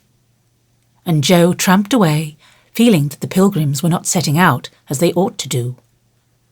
They always looked back before turning the corner, for their mother was always at the window to nod and smile, and wave her hand to them. Somehow, it seemed as if they couldn't have got through the day without that, for whatever their mood might be, the last glimpse of that motherly face was sure to affect them like sunshine. If Marmee shook her fist instead of kissing her hand to us, it would serve us right, for more ungrateful wretches than we are were never seen, cried Jo, taking a remorseful satisfaction in the snowy walk and bitter wind. "Don't use such dreadful expressions," replied Meg, from the depths of the veil in which she had shrouded herself like a nun, sick of the world. "I like good strong words that mean something," replied Jo, catching her hat as it took a leap off her head, preparatory to flying away altogether. "Call yourself any names you like, but I am neither a rascal nor a wretch, and I don't choose to be called so." You're a blighted being and decidedly cross today because you can't sit in the lap of luxury all the time. Poor dear. Just wait till I make my fortune and you shall revel in carriages and ice cream and high-heeled slippers and posies and red-headed boys to dance with. How ridiculous you are, Joe. But Meg laughed at the nonsense and felt better in spite of herself. Lucky for you I am, for if I put on crushed airs and tried to be dismal as you do, we should be in a nice state. Thank goodness I can always find something funny to keep me up. Don't croak any more, but come home jolly. There's a dear. Jo gave her sister an encouraging pat on the shoulder as they parted for the day, each going a different way, each hugging her little warm turnover, and each trying to be cheerful in spite of wintry weather, hard work, and the unsatisfied desires of pleasure-loving youth. When Mr. March lost his property in trying to help an unfortunate friend, the two oldest girls begged to be allowed to do something toward their own support, at least. Believing that they could not begin too early to cultivate energy, industry, and independence, their parents consented, and both fell to work with the hearty goodwill which, in spite of all obstacles, is sure to succeed at last. Margaret found a place as a nursery governess, and felt rich with her small salary. As she said, she was fond of luxury, and her chief trouble was poverty. She found it harder to bear than the others, because she could remember a time when home was beautiful, life full of ease and pleasure, and want of any kind unknown. She tried not to be envious or discontented, but it was very natural that the young girl should long for pretty things, gay friends, accomplishments, and a happy life. At the King's she daily saw all she wanted, for the children's older sisters were just out, and Meg caught frequent glimpses of dainty ball dresses and bouquets, heard lively gossip about theatres, concerts, sleighing parties, and merry-makings of all kinds, and saw money lavished on trifles which would have been so precious to her. Poor Meg seldom complained, but a sense of injustice made her feel bitter toward everyone sometimes, for she had not yet learned to know how rich she was in the blessings which alone can make life happy. Jo happened to suit Aunt March, who was lame and needed an active person to wait upon her. The childless old lady had offered to adopt one of the girls when the troubles came, and was much offended because her offer was declined. Other friends told the Marches that they had lost all chance of being remembered in the rich old lady's will, but the unworldly Marches only said, "We can't give up our girls for a dozen fortunes. Rich or poor, we will keep together and be happy in one another." The old lady wouldn't speak to them for a time, but happening to meet Jo at a friend's, something in her comical face and blunt manners struck the old lady's fancy, and she proposed to take her for a companion. This did not suit Jo at all, but she accepted the place since nothing better appeared, and to everyone's surprise got on remarkably well with her irascible relative. There was an occasional tempest, and once Jo marched home, declaring she couldn't bear it longer, but Aunt March always cleared up quickly and sent for her to come back again with such urgency that she could not refuse, for in her heart she rather liked the peppery old lady. I suspect that the real attraction was a large library of fine books, which was left to dust and spiders since Uncle March died. Jo remembered the kind old gentleman who used to let her build railroads and bridges with his big dictionaries, tell her stories about queer pictures in his Latin books, and buy her cards of gingerbread whenever he met her in the street. The dim, dusty room, with the busts staring down from the tall bookcases, the cosy chairs, the globes, and best of all, the wilderness of books, in which she could wander where she liked, made the library a region of bliss to her. The moment Aunt March took her nap, or was busy with company, Jo hurried to this quiet place and, curling herself up in the easy chair, devoured poetry, romance, history, travels, and pictures like a regular bookworm. But, like all happiness, it did not last long, for as sure as she had just reached the heart of the story, the sweetest verse of a song, or the most perilous adventure of her traveller, a shrill voice called, "Josephine! Josephine!" And she had to leave her paradise to wind yarn, wash the poodle, or read Belsham's essays by the hour together. Jo's ambition was to do something very splendid. What it was, she had no idea as yet, but left it for time to tell her, and meanwhile found her greatest affliction in the fact that she couldn't read, run and ride as much as she liked. A quick temper, sharp tongue and restless spirit were always getting her into scrapes, and her life was a series of ups and downs, which were both comic and pathetic. But the training she received at Aunt March's was just what she needed, and the thought that she was doing something to support herself made her happy in spite of the perpetual, "Josephine!" Beth was too bashful to go to school.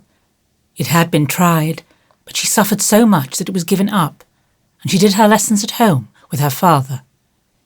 Even when he went away, and her mother was called to devote her skill and energy to soldiers' aid societies, Beth went faithfully on by herself and did the best she could.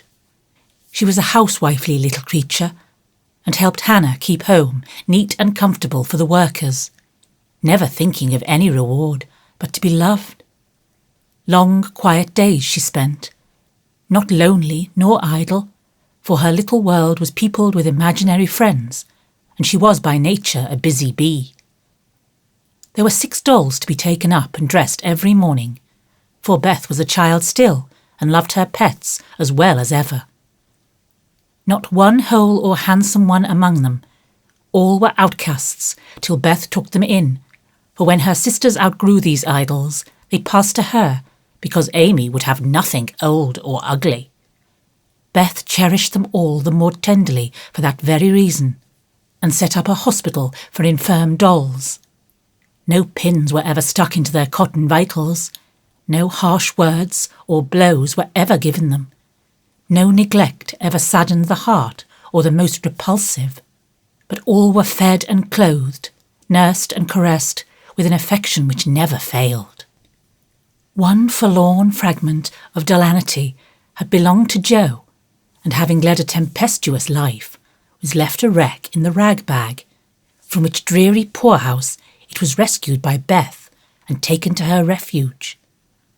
Having no top to its head, she tied on a neat little cap, and as both arms and legs were gone, she hid these deficiencies by folding it in a blanket and devoting her best bed to this chronic invalid. If anyone had known the care lavished on that dolly, I think it would have touched their hearts, even while they laughed. She brought it bits of bouquets, she read to it, took it out to breathe fresh air, hidden under her coat. She sang it lullabies, and never went to bed without kissing its dirty face and whispering tenderly, "I hope you'll have a good night, my poor dear." Beth had her troubles as well as the others, and not being an angel, but a very human little girl, she often wept a little weep, as Jo said, because she couldn't take music lessons and have a fine piano.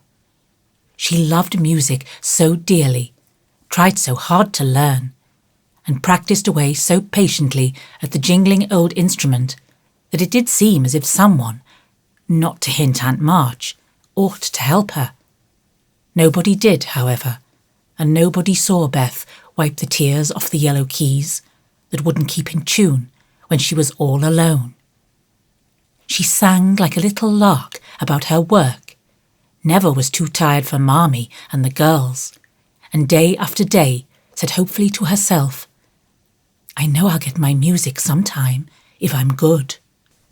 There are many Beths in the world, shy and quiet, sitting in corners till needed, and living for others so cheerfully that no one sees the sacrifices till the little cricket on the hearth stops chirping, and the sweet, sunshiny presence vanishes, leaving silence and shadow behind. If anybody had asked Amy what the greatest trial of her life was, she would have answered at once, "My nose." When she was a baby, Jo had accidentally dropped her into the coal hod, and Amy insisted that the fall had ruined her nose forever. It was not big nor red like poor Patreus. It was only rather flat, and all the pinching in the world could not give it an aristocratic point. No one minded it but herself, and it was doing its best to grow, but Amy felt deeply the want of a Grecian nose, and drew whole sheets of handsome ones to console herself. Little Raphael, as her sisters called her, had a decided talent for drawing, and was never so happy as when copying flowers, designing fairies, or illustrating stories with queer specimens of art. Her teachers complained that instead of doing her sums, she covered her slate with animals. The blank pages of her atlas were used to copy maps on, and caricatures of the most ludicrous description came fluttering out of all her books at unlucky moments. She got through her lessons as well as she could, and managed to escape reprimands by being a model of deportment. She was a great favourite with her mates, being good-tempered and possessing the happy art of pleasing without effort. Her little airs and graces were much admired. So were her accomplishments, for besides her drawing, she could play 12 tunes, crochet, and read French without mispronouncing more than 2/3 of the words. She had a plaintive way of saying, "When Papa was rich, we did so-and-so," which was very touching, and her long words were considered perfectly elegant by the girls. Amy was in a fair way to be spoiled, for everyone petted her, and her small vanities and selfishnesses were growing nicely. One thing, however, rather quenched the vanities. She had to wear her cousin's clothes. Now Florence's mamma hadn't a particle of taste, and Amy suffered deeply at having to wear a red instead of a blue bonnet, unbecoming gowns, and fussy aprons that did not fit. Everything was good, well made, and little worn, but Amy's artistic eyes were much afflicted, especially this winter, when her school dress was a dull purple with yellow dots and no trimming. "My only comfort," she said to Meg, with tears in her eyes, "is that Mother doesn't take tucks in my dresses whenever I'm naughty, as Maria Parks's mother does. My dear, it's really dreadful, for sometimes she is so bad her frock is up to her knees, and she can't come to school. When I think of this degradation, I feel that I can bear even my flat nose and purple gown with yellow skyrockets on it." Meg was Amy's confidante and monitor, and by some strange attraction of opposites, Jo was gentle Beth's. To Jo alone did the shy child tell her thoughts, and over her big harum-scarum sister, Beth unconsciously exercised more influence than anyone in the family. The two older girls were a great deal to one another, but each took one of the younger sisters into her keeping and watched over her in her own way. Playing mother, they called it, and put their sisters in the places of discarded dolls with the maternal instinct of little women. "Has anybody got anything to tell? It's been such a dismal day, I'm really dying for some amusement," said Meg as they sat sewing together that evening. "I had a queer time with Aunt today, and as I got the best of it, I'll tell you about it," began Jo, who dearly loved to tell stories.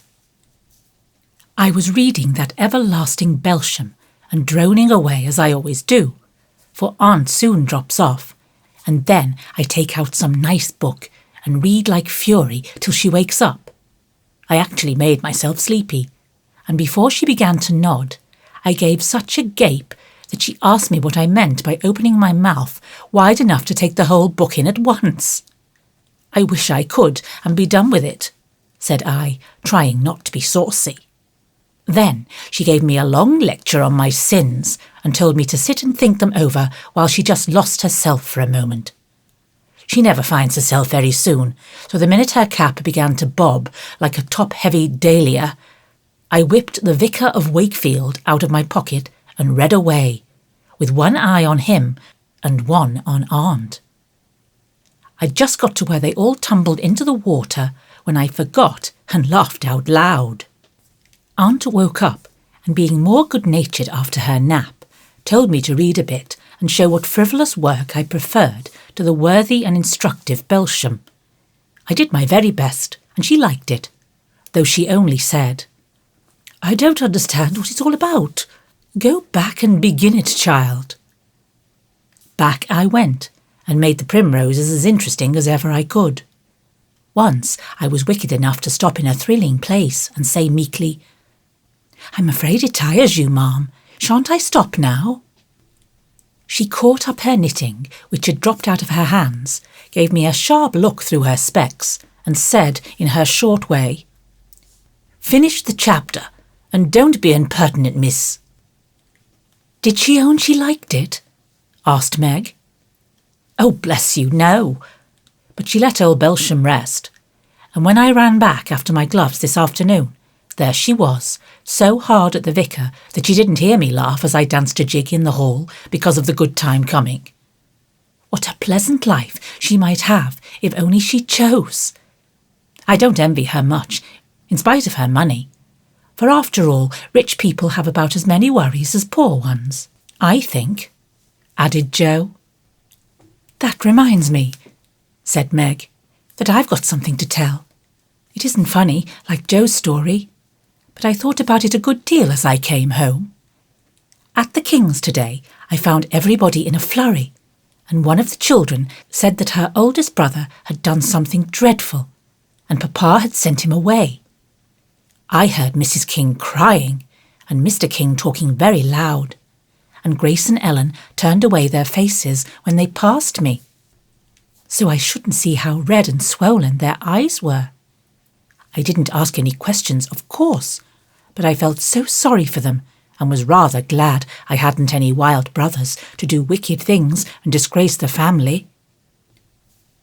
I think being disgraced in school is a great deal tryinger than anything bad boys can do," said Amy, shaking her head as if her experience of life had been a deep one. "Susie Perkins came to school today with a lovely red carnelian ring. I wanted it dreadfully, and wished I was her with all my might. Well, she drew a picture of Mr. Davis with a monstrous nose and a hump, and the words, 'Young ladies, my eye is upon you,' coming out of his mouth in a balloon thing. We were laughing over it when all of a sudden his eye was on us, and he ordered Susie to bring up her slate. She was paralysed with fright, but she went and, oh, what do you think he did? He took her by the ear. The ear! Just fancy how horrid! And led her to the recitation platform and made her stand there half an hour, holding the slate so everyone could see." "Didn't the girls laugh at the picture?" asked Joe, who relished the scrape. "Laugh? Not one. They sat still as mice, and Susie cried quarts, I know she did. I didn't envy her then, for I felt that millions of carnelian rings wouldn't have made me happy after that. I never should have got over such an agonising mortification." And Amy went on with her work, in the proud consciousness of virtue and the successful utterance of 2 long words in a breath. "I saw something I liked this morning, and I meant to tell it at dinner, but I forgot," said Beth, putting Joe's topsy-turvy basket in order as she talked. "When I went to get some oysters for Hannah, Mr. Lawrence was in the fish shop, but he didn't see me, for I kept behind the fish barrel, and he was busy with Mr. Cutter, the fishman. A poor woman came in with a pail and mop, and asked Mr. Cutter if he would let her do some scrubbing for a bit of fish, because she hadn't any dinner for her children, and had been disappointed of a day's work. Mr. Cutter was in a hurry, and said, no, rather crossly, so she was going away, looking hungry and sorry, when Mr. Lawrence hooked up a big fish with the crooked end of his cane and held it out to her. She was so glad and surprised she took it right into her arms and thanked him over and over. He told her to go along and cook it, and she hurried off, so happy. Wasn't it good of him? Oh, she did look so funny, hugging the big slippery fish and hoping Mr. Lawrence's bed in heaven would be easy. When they had laughed at Beth's story, they asked their mother for one, and after a moment's thought, she said soberly, "As I sat cutting out blue flannel jackets today at the rooms, I felt very anxious about Father, and thought how lonely and helpless we should be if anything happened to him. It was not a wise thing to do, but I kept on worrying till an old man came in with an order for some clothes. He sat down near me, and I began to talk to him, for he looked poor and tired and anxious. 'Have you sons in the army?' I asked, for the note he brought was not to me. 'Yes, ma'am, I had 4, but 2 were killed. One is a prisoner, and I'm going to the other, who is very sick in a Washington hospital,' he answered quietly. 'You have done a great deal for your country, sir,' I said, feeling respect now, instead of pity. 'Not a mite more than I ought, ma'am. I'd go myself if I were any use. As I ain't, I give my boys, and give them free.' He spoke so cheerfully, looked so sincere, and seemed so glad to give his all, that I was ashamed of myself. I'd given 1 man and thought it too much, while he gave 4 without grudging them. I had all my girls to comfort me at home, and his last son was waiting miles away to say goodbye to him, perhaps. I felt so rich, so happy, thinking of my blessings, that I made him a nice bundle, gave him some money, and thanked him heartily for the lesson he had taught me. 'Tell another story, Mother, one with a moral to it, like this. I like to think about them afterward, if they are real and not too preachy,' said Jo, after a minute's silence. Mrs. March smiled and began at once, for she had told stories to this little audience for many years, and knew how to please them. Once upon a time there were 4 girls, who had enough to eat and drink and wear, a good many comforts and pleasures, kind friends, and parents who loved them dearly, and yet they were not contented. Here the listeners stole sly looks at one another, and began to sew diligently. These girls were anxious to be good, and made many excellent resolutions, but they did not keep them very well, and were constantly saying, "If only we had this," or "If we could only do that," quite forgetting how much they already had, and how many things they actually could do. So they asked an old woman what spell they could use to make them happy, and she said, "When you feel discontented, think over your blessings and be grateful." Here Jo looked up quickly, as if about to speak, but changed her mind, seeing that the story was not done yet. Being sensible girls, they decided to try her advice, and soon they were surprised to see how well off they were. One discovered that money couldn't keep shame and sorrow out of rich people's houses. Another, that though she was poor, she was a great deal happier with her youth, health, and good spirits than a certain fretful, feeble old lady who couldn't enjoy her comforts. A third, that disagreeable as it was to help get dinner, it was harder still to go begging for it. And the fourth, that even carnelian rings were not so valuable as good behaviour. So they agreed to stop complaining, to enjoy the blessings already possessed, and try to deserve them, lest they should be taken away entirely, instead of increased, and I believe they were never disappointed or sorry that they took the old woman's advice. "Now, Marmee, that is very cunning of you to turn our own stories against us, and give us a sermon instead of a romance," cried Meg. "I like that kind of sermon. It's the sort Father used to tell us," said Beth thoughtfully, putting the needle straight on Jo's cushion. "I don't complain near as much as the others do, and I shall be more careful than ever now, for I've had warning from Susie's downfall. said Amy morally. "We needed that lesson, and we won't forget it. If we do so, you just say to us, as old Chloe did in Uncle Tom, 'Tink of your mercies, chillun.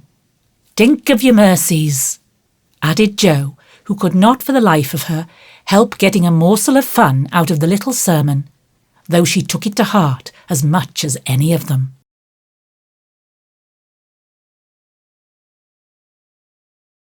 Chapter 5. "What in the world are you going to do now, Jo?"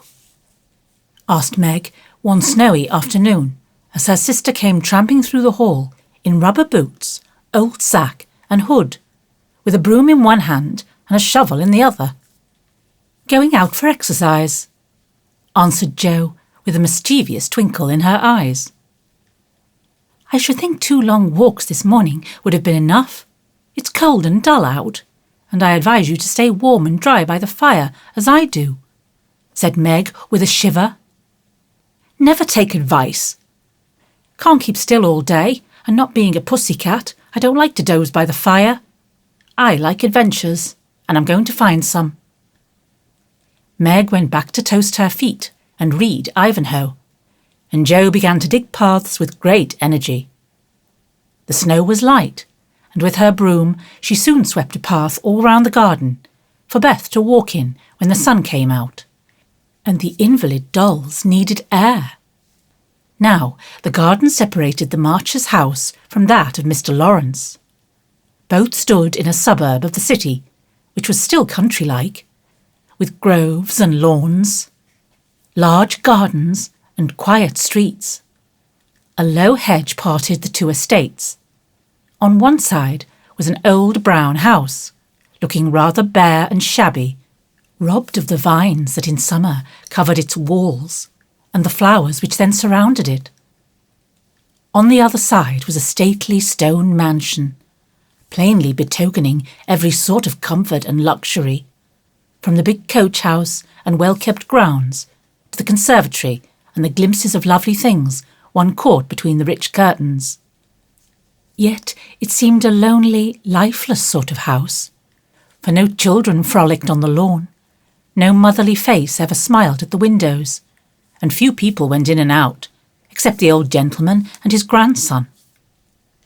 To Jo's lively fancy, this fine house seemed a kind of enchanted palace, full of splendours and delights which no one enjoyed.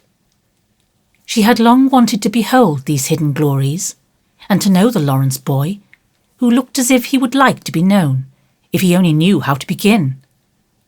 Since the party, she had been more eager than ever, and had planned many ways of making friends with him, but he had not been seen lately, and Jo began to think he had gone away, when she one day spied a brown face at an upper window, looking wistfully down into their garden, where Beth and Amy were snowballing one another.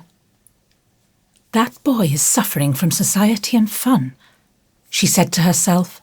"His grandpa does not know what's good for him, and keeps him shut up all alone. He needs a party of jolly boys to play with, or somebody young and lively. I've a great mind to go over and tell the old gentleman so." The idea amused Jo, who liked to do daring things and was always scandalising Meg by her queer performances. The plan of going over was not forgotten, and when the snowy afternoon came, Jo resolved to try what could be done. She saw Mr. Lawrence drive off, and then sallied out to dig her way down to the hedge, where she paused and took a survey. All quiet, curtains down at the lower windows, servants out of sight, and nothing human visible but a curly black head leaning on a thin hand at the upper window. "There he is," thought Jo. "Poor boy, all alone and sick this dismal day. It's a shame. I'll toss up a snowball and make him look out, and then say a kind word to him." Up went a handful of soft snow, and the head turned at once, showing a face which lost its listless look in a minute, as the big eyes brightened, and the mouth began to smile. Jo nodded and laughed, and flourished her broom as she called out, "How do you do? Are you sick?" Laurie opened the window and croaked out as hoarsely as a raven. "Better, thank you. I've had a bad cold and been shut up a week." "I'm sorry. What do you amuse yourself with?" "Nothing. It's dull as tombs up here." "Don't you read?" "Not much. They won't let me." "Can't somebody read to you?" "Grandpa does sometimes, but my books don't interest him, and I hate to ask Brooke all the time." "Have someone come and see you then?" "There isn't anyone I'd like to see. Boys make such a row and my head is weak." "Isn't there some nice girl who'd read and amuse you?" "Girls are quiet and like to play nurse." "Don't know any." "You know us," began Joe, then laughed and stopped. "So I do. Will you come, please?" cried Laurie. "I'm not quiet and nice, but I'll come, if Mother will let me. I'll go and ask her. Shut the window like a good boy and wait till I come." With that, Joe shouldered her broom and marched into the house, wondering what they would all say to her. Laurie was in a flutter of excitement at the idea of having company, and flew about to get ready, for as Mrs. March said, he was a little gentleman, and did honour to the coming guest by brushing his curly pate, putting on a fresh colour, and trying to tidy up the room, which, in spite of half a dozen servants, was anything but neat. Presently there came a loud ring, then a decided voice, asking for Mr. Laurie, and a surprised-looking servant came running up to announce a young lady. "All right. Show her up. It's Miss Joe," said Laurie, going to the door of his little parlour to meet Joe, who appeared looking rosy and quite at her ease, with a covered dish in one hand and Beth's 3 kittens in the other. "Here I am, bag and baggage," she said briskly. "Mother sent her love and was glad if I could do anything for you. Meg wanted me to bring some of her blancmange. She makes it very nicely, and Beth thought her cats would be comforting. I knew you'd laugh at them, but I couldn't refuse. She was so anxious to do something." It so happened that Beth's funny loan was just the thing, for in laughing over the kits, Laurie forgot his bashfulness and grew sociable at once. "That looks too pretty to eat," he said, smiling with pleasure as Joe uncovered the dish and showed the blancmange, surrounded by a garland of green leaves and the scarlet flowers of Amy's pet geranium. "It isn't anything, only they all felt kindly and wanted to show it. Tell the girl to put it away for your tea. It's so simple you can eat it, and being soft it will slip down without hurting your sore throat. What a cosy room this is." "It might be if it was kept nice, but the maids are lazy, and I don't know how to make them mind. It worries me, though." "I'll write it up in 2 minutes, for it only needs to have the hearth brushed."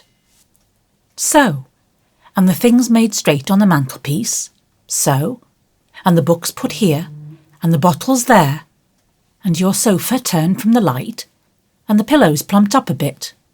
Now then, you're fixed. And so he was, for as she laughed and talked, Joe had whisked things into place and given quite a different air to the room. Laurie watched her in respectful silence, and when she beckoned him to his sofa, he sat down with a sigh of satisfaction, saying gratefully, "How kind you are. Yes, that's what it wanted. Now, please take the big chair and let me do something to amuse my company." "No, I came to amuse you. Shall I read aloud?" And Joe looked affectionately towards some inviting books nearby. "Thank you. I've read all those, and if you don't mind, I'd rather talk," answered Laurie. "Not a bit. I'll talk all day if you only set me going. Beth says I never know when to stop." "Is Beth the rosy one, who stays at home a good deal and sometimes goes out with a little basket?" asked Laurie with interest. "Yes, that's Beth. She's my girl, and a regular good one she is too. The pretty one is Meg, and the curly-haired one is Amy, I believe." Laurie coloured up, but answered frankly, "Why, you see, I often hear you calling to one another, and when I'm alone up here, I can't help looking over at your house. You always seem to be having such good times. I beg your pardon for being so rude, but sometimes you forget to put down the curtain at the window where the flowers are, and when the lamps are lighted, it's like looking at a picture to see the fire, and you all around the table with your mother. Her face is right opposite, and it looks so sweet behind the flowers, I can't help watching it. I haven't got any mother, you know." And Laurie poked the fire to hide a little twitching of the lips that he could not control. The solitary, hungry look in his eyes went straight to Jo's warm heart. She had been so simply taught that there was no nonsense in her head, and at 15 she was as innocent and frank as any child. Laurie was sick and lonely, and feeling how rich she was in home and happiness, she gladly tried to share it with him. Her face was very friendly, and her sharp voice unusually gentle as she said, "We'll never draw that curtain any more, and I give you leave to look as much as you like. I just wish, though, instead of peeping, you'd come over and see us. Mother is so splendid, she'd do you heaps of good, and Beth would sing to you if I begged her to, and Amy would dance. Meg and I would make you laugh over our funny stage properties, and we'll have jolly times. Wouldn't your grandpa let you?" "I think he would, if your mother asked him. He's very kind, though he does not look so, and he lets me do what I like, pretty much. Only he's afraid I might be a bother to strangers," began Laurie, brightening more and more. "We are not strangers. We are neighbours, and you needn't think you'd be a bother. We want to know you, and I've been trying to do it ever so long. We haven't been here a great while, you know, but we have got acquainted with all our neighbours but you. You see, Grandpa lives among his books and doesn't mind much what happens outside. Mr. Brooke, my tutor, doesn't stay here, you know, and I have no one to go about with me, so I just stop at home and get on as I can." "That's bad. You ought to make an effort and go visiting everywhere you are asked. Then you'll have plenty of friends, and pleasant places to go to. Never mind being bashful. It won't last long if you keep going." Laurie turned red again, but wasn't offended at being accused of bashfulness, for there was so much goodwill in Jo, it was impossible not to take her blunt speeches as kindly as they were meant. "Do you like your school?" asked the boy, changing the subject, after a little pause, during which he stared at the fire, and Jo looked about her, well pleased.